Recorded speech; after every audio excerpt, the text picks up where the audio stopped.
وهدول كانوا شمعات عيد ميلادي. مرقت سنة كاملة وما نزلت شي أبدا على اليوتيوب. كتار سألوا اختي التوأم على الانستغرام عني ليش غايبة وشو القصة، بس الحياة بألمانيا مو دائما بتخلينا نعمل بتخلي معنا وقت لحتى نعمل الأشياء اللي بنحبها. للأسف اشتقت كتير أني شارككم وصفات وأني نزلكم روتينات، فحبيت أني أرجع لكم بهذا الفيديو لحتى أحكي عن روتين عدة أيام مرقوا صورتهم. رح أحكي عن أسباب غيابي عن اليوتيوب، ورح فضفض كمان شوي وأحكي عن الشغلات الجديدة اللي استجدت بحياتي بهاي السنة. وكمان رح شارككم وصفة أكيد رح تحبوها كتير، واللي هي الإندومي الصحية. إذا أولادكم كتير بيطلبوا إندومي عملوا لهم هاي الإندومي، صدقوني ما حيفرقوها عن الإندومي الجاهزة، أو خلينا نقول النودلز السريعة. هذا الروتين تصور بشهر أكتوبر. أكيد اللي متابع أختي بيعرف إنه نحن عيد ميلادنا بأكتوبر، فتخيلوا نحن هلأ بآخر شهر ديسمبر لحتى قدرت إني ننزل هذا الفيديو. بلش اليوم بأني وصلت بنتي على الروضة، وكان لازم بهذا الوقت اشتغل بكير. إذا انتبهتوا إنه مكتوب 7:34 الصبح، فبيكون لسه كتير عاتم بالشتوية. وصلت لبنتي على الروضة، خلصت شغلي ورجعت على البيت، وأكيد طلعنا على الحديقة لحتى نستغل الفرصة، لأنه مثل ما شايفين في قدامنا حديقة ملاهي بيقولوا كيرمس بهذا الوقت من السنة. هاي السنة اللي غبت عنكم تغيرت كتير أشياء.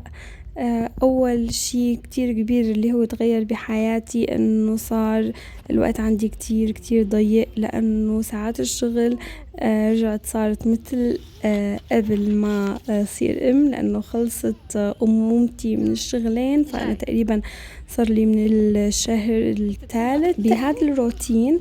وبصراحة كتير مهم الوحدة بأوروبا تحس حالها إنها منتجة. بنفس الوقت هذا الشيء متعب، بس كمان مثل ما قلت ضروري بظل عدم وجود الأهل، وكمان بظل عدم وجود محيط اجتماعي كبير. اسمحوا لي إنه يكون هذا الفيديو في شوية فضفضة قبل ما أبدأ بعمل الوصفة. لحتى نرجع لموضوعنا هلأ، أنا بالنسبة لإلي عم حس بضغط بسبب الشغل، بس بنفس الوقت ماني حابة إني وقف شغل، لأنه ببساطة الحياة هون بأوروبا إذا ظلت الأم قاعدة بالبيت عم تربي الولاد بس، طبعا هذا الشيء عظيم كتير، بس بنفس الوقت لازم يكون في عندها شيء عم تعمله برا لحتى تحس حالها فعالة ومنتجة، لأنه إذا ما عملت هيك رح توقع بدوامة نفسية ما حتقدر تطلع منها للأسف. لأنه هون عن جد المحيط الاجتماعي جدا ضئيل، إلا طبعا اللي عنده عائلات كبيرة هون شيء تاني، وبعتقد هذا الشيء طبعا استثناء. أغلبنا هون ما عنا أصدقاء كتير أو مجتمع كبير، فكتير ضروري إنه يكون في عنا شيء عم نعمله برا، عم نحس حالنا إنه نحنا عم ننتج، نحنا عم نطلع شوي كمان من جو البيت والطبخ وهيك، في عنا حياة تانية، في عنا مردود مادي. طبعا هذا الشيء كتير مهم. خلونا نفوت على المطبخ نكمل فضفضة. ونحن عم نطبخ اليوم قررت أني أعمل شيء سريع وما بده عذاب. رح أعمل مثل ما قلت لكم الاندومي الصحية. أنا استخدمت هدول النودلز اللي بيجوا ما معهم بهارات. أنا بنصحكم أنه تستخدموا إما هدول النودلز أو نوع معكرونة يكون رفيع، أكتر من أنه تستخدموا النودلز اللي بيجوا معهم بهارات، لأنه بتكون نوعيتهم بتفرط بسرعة أو لينين أكتر أو طريين. خلينا نقول سلقت النودلز حسب مو مكتوب على العلبة، وبعدين صفيتهم من المي. حطيت بقلب مقلاية زيت نباتي، انتم فيكم تستخدموا اي نوع من انواع الزيوت، زيت مثلا جوز الهند كتير مفيد.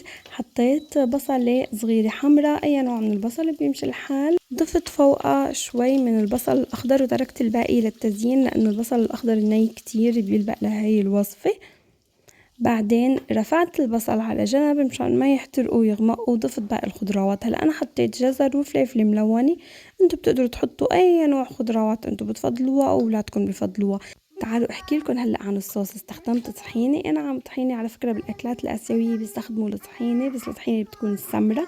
معلقتين كبار من سويت شيلي صوص، بصراحة ما بعرف شو ممكن انه تستبدلوه للصبايا اللي بألمانيا موجود بالآلدي. وكمان استخدمت ملعقتين كبار من الصويا صوص، حركتهم سوا وضفت مكون كتير مهم بس نسيت اني صوره، واللي هو توم مهروس، تقريبا تومية واحدة مهروسة ضفتها فوق هاد الصوص.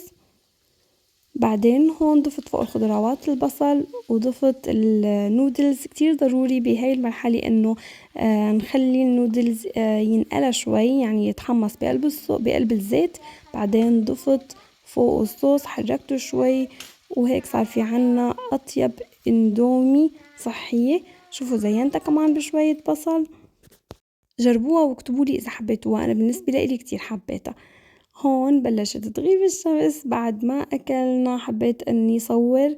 شوفوا قديش حلوة ما شاء الله الإطلالة، يعني بيتحول بيتنا لبيت من عالم الخيال مثل ما قلت السنة الماضية.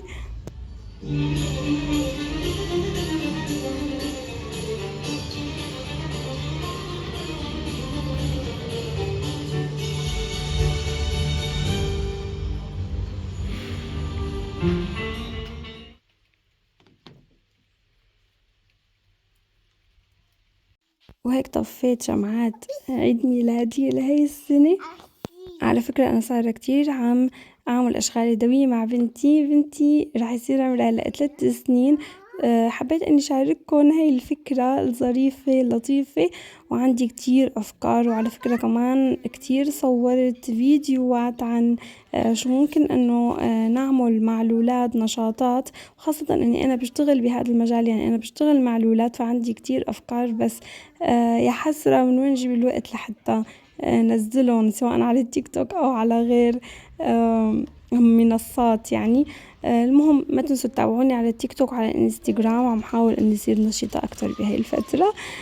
رجعنا على البيت وعملت هي ليسي كيك، او فينا نقلها سوكسيه، بس عملتها هالمرة على شكل قالب زوجي كان مشتهية فعملت له اياها. هذا الفيديو كان روتين ليومين. بتمنى انه يكون عجبكم الفيديو، وبتمنى انه نرجع نلتقى عن قريب. ما بدي اذكركم انه تدعموا هذا الفيديو مشان اتشجع اكتر انه ارجع اكون نشطة اكتر على وسائل التواصل الاجتماعي.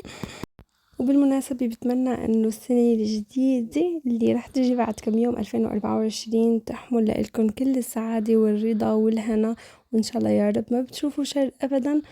يلا باي باي.